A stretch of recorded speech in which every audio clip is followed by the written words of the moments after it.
देखो कितना विश्वास होता है भक्त को, कैसा वो श्रद्धावान होता है। एक राजकुमारी और दूसरी एक जमींदार की पुत्री, दोनों को मित्रता थी। एक दिन राजा के यहां भगवत प्रेमी महात्मा आए।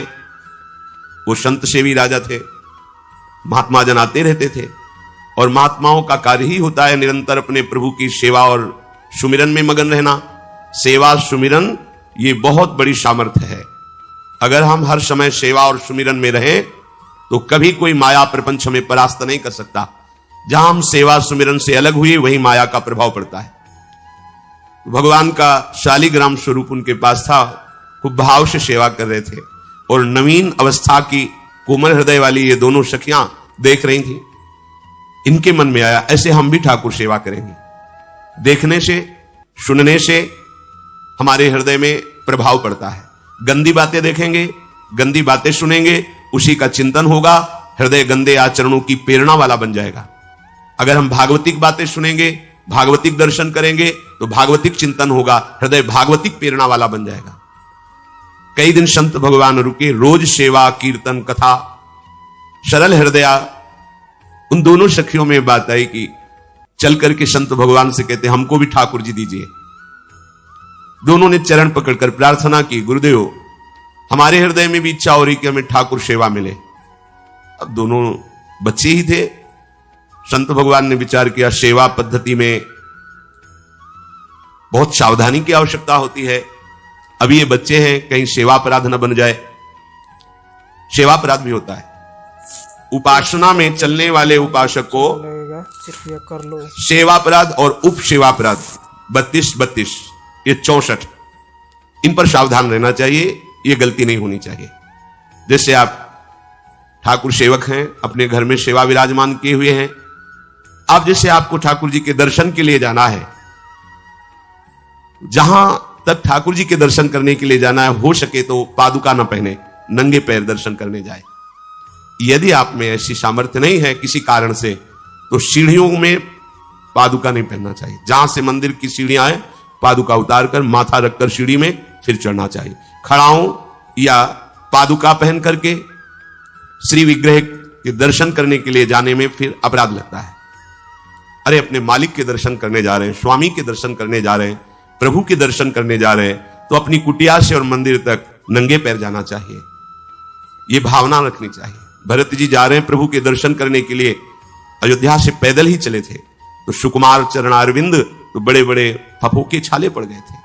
वशिष्ठ जी ने देखा, सबने मिलकर भरत जी से कहा पालकी पे बैठ जाइए। तो उनका हाँ, मेरे प्रभु यहां नंगे पैर चले हैं और मैं पालकी पे बैठ जाऊं? उचित तो यह है कि अपने प्रभु के दर्शन के लिए मैं जा रहा हूं, तो जहां जहां प्रभु के चरण पड़े वहां मेरा शीश पड़े, अर्थात सिर भर जाऊं। उचित असमोरा सबते सेवक धर्म कठोरा। यहां मैं सर के बल चल के जाऊं, पर असमर्थ हो। तो आप कह रहे हैं पैर में छाले पड़ गए, आप सवारी में बैठ जाइए, ऐसा नहीं हो सकता।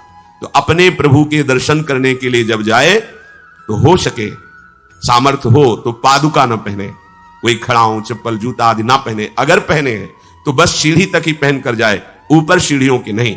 इतने सुकुमार मत बनो, ये आग में जलाया जाएगा शरीर, ये गाड़ दिया जाएगा शरीर, इससे ज्यादा प्यार ना करो। अब इतना दृढ़ विश्वास कि ये बच्चे हैं, सेवा भाव कैसे पूर्ण कर पाएंगे? तो उन संत भगवान ने दोनों बच्चियों से कहा कल ठाकुर जी लाएंगे, हम आपको दे देंगे। तो गांव में घूमे तो आसपास गोले गोले से पत्थर मिले, पत्थर लाए 2 और कहा कि ये लो तुम्हारे ठाकुर जी हैं। दोनों को दिया। देखो गुरु वचनों पर और गुरु प्रदत्त सेवा वस्तु पर कितना भाव होना चाहिए। उन्होंने दृढ़ विश्वास किया कि मुझे भगवान गुरुदेव ने दिया, ये भगवान है मेरे। दोनों ने अपने हृदय से लगाया। अब एक जमींदार की पुत्री थी, एक राजकुमारी, स्वर्ण के सिंहासन में, और उनका नाम रखा शिल्पिल्ले ठाकुर। शिल मतलब पत्थर, तो उनका तुम्हारे ठाकुर का नाम शिल्पिल्ले गोविंद है। दोनों सिंहासन पर रखकर आराधना करती, भाव प्रतिपल बढ़ता गया, नाम निरंतर जप। गुरु प्रदत्त ठाकुर पर विशेष चमत्कार हृदय में प्रकट होता है यदि उन्हीं की नियमावली से चलो। अपने मन से बाजार से खरीद लाए, विराजमान किए हैं, कभी सेवा की कभी नहीं की, वो भी अच्छा है, कम से कम भागवतिक भाव तो है। लेकिन सिद्धि जो प्राप्त होती है वो गुरु कृपा से, गुरु प्रदत्त ठाकुर से। जैसे धन्ना जी को भांग के बट्टे में ठाकुर जी प्रकाशित हो गए, गुरु प्रदत्त। अब ये सखियां जब बड़ी हुई तो इनके ब्याह की बात हुई। तो जो राजकुमारी थी उनका राजकुमार से किसी से ब्याह तय हुआ, ब्याह हो गया। अपने माता पिता से जब विदाई ली तो अपने ठाकुर जी को जो सिंहासन में थे, सिंहासन से एक सुंदर पेटी में से और गोद में रखकर, और अंदर ही अंदर जल रही है कि प्रभु मैंने प्रीतम आपको माना है, संसार के व्यवहार में ये प्रीतम बना हुआ है, पर प्रभु हमारे प्रीतम दो नहीं हो सकते, हमने हृदय से आपको माना। इसी विचार में वो बड़ी उदास है। पहले पालकियों में ऐसा राज सैनिक चल रहे हैं, पालकियों में वो बहू जा रही है और राजकुमार घोड़े पर। राजकुमार बार बार पालकी के समीप जाता, दर्शन करने की इच्छा होती है ना, तो उदास देखता, मन में बड़ी गिलानी हुई। उसने कहा, एक नदी थी, उसने कहा यहां हम थोड़ी देर विश्राम करना चाहते हैं, राजकुमारी की पालकी रखी जाए और सैनिक दूर खड़े हो। तो राजकुमार वैसे ही आज्ञा हुई। तो बात करना चाहते हैं, पर वो ना देखती है और ना बात करती है, और इतना सुंदर रूप, क्योंकि ब्रह्मचारिणी और भगवत आराधना। अब उसके हृदय में जलन हुई कि ऐसा क्या है जो हमसे बात नहीं कर रही। बस बार बार ऐसे पिटारी खोल के ऐसे ठाकुर जी को देखती। नाम जप और सेवा के प्रभाव से वो सिल नहीं रह गया था, वहां उसको सांवरे श्याम सुंदर की झांकी मिलती थी। जब अपने शिल्पिल्ले ठाकुर जी को देखती तो ललित त्रिभंगी श्री लालजू महाराज श्याम सुंदर दिखाए, अत्यंत आसक्ति। गुरु प्रदत्त किसी भी शब्द में, किसी भी वस्तु में दिव्यता होती है, बस हमारी भावना होनी चाहिए। अरे बोले ये हम नहीं दे सकते, ये गुरु प्रदत्त है, नहीं हम प्राण दे सकते, लेकिन ये नहीं। जिसका गुरु वचन पर, गुरु प्रदत्त वस्तु पर, गुरु प्रदत्त ठाकुर पर दृढ़ निष्ठा हो गई, वही सिद्ध हो जाता है। अब उसने समझ लिया कि पिटारी में जो कुछ है यही हमारे और राजकुमारी के बीच में बाधा है। दो चार दासियों को बुलाया और कहा इनको बातों में उलझाओ, पिटारी पीछे हमें दो। और प्रवीण दासियां उनको विनोद भाषा में, हंसी मजाक में बात, लेकिन वो उदासीन। धीरे से गोद में पेटी थी, ले ली, हम लिए हुए हैं, आप बातचीत में सारा, और पेटी उनको दे दी। राजकुमार ने राजकुमारी से कहा यही पेटी तो हमारे आपके बीच में बात, फेंक दी नदी में। अब तो जो उसके हृदय में पीड़ा हुई, भारी व्याकुलता। अब राजकुमार सैनिकों के साथ तुरंत पालकी उठवाई, मैं ले गया, पर वो आसक्त है, इतनी सुंदर राजकुमारी, क्योंकि भागवतिक तेज से संपन्न में आकर्षण होता है।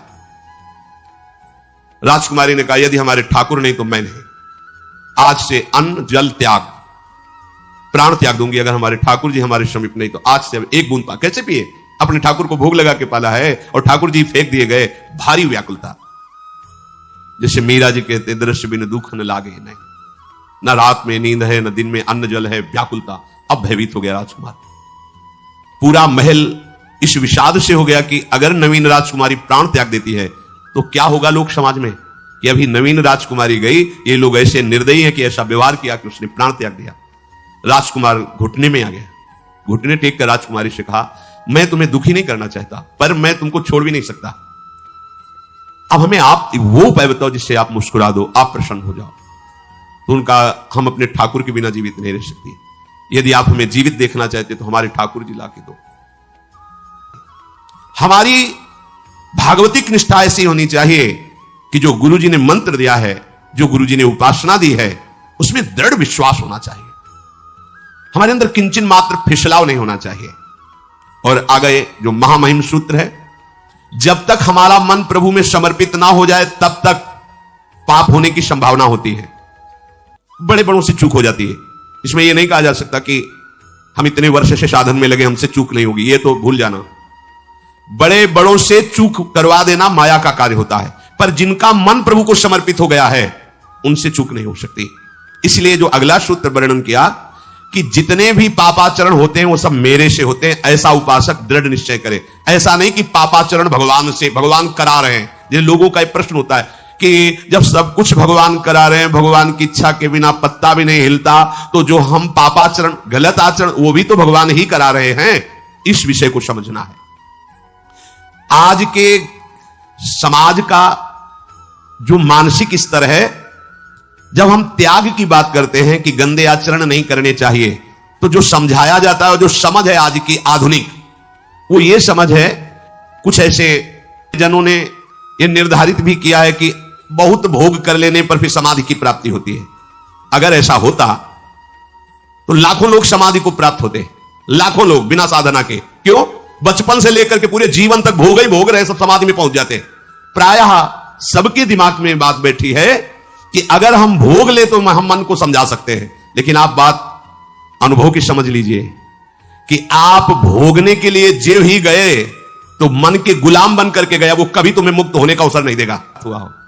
जैसे हम भोजन कर लेते हैं तो लगता है अब कुछ नहीं, लेकिन 6 घंटे व्यतीत होते होते पर्चा बन जाएगा कि ये चीज फिर चाहिए खाने को।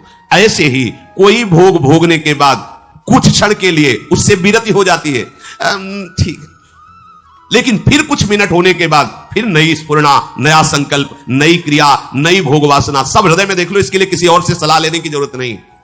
इसलिए ये जो संतों का मत है, शास्त्र का मत है कि भोगों के भोगने से भोग वासना दृढ़ होती है, कामना बढ़ती है, ना कि शांति मिलती है। लेकिन आधुनिकता में भोगों को भोगने से शांति मिलती है, ऐसी धारणा बनी हुई है, और ये गलत है। और ये इतनी गलत हो जाती है कि हम हत्या करने लगते हैं, हिंसा करने लगते हैं, पूज्य जनों के साथ दुर्व्यवहार करने लगते हैं।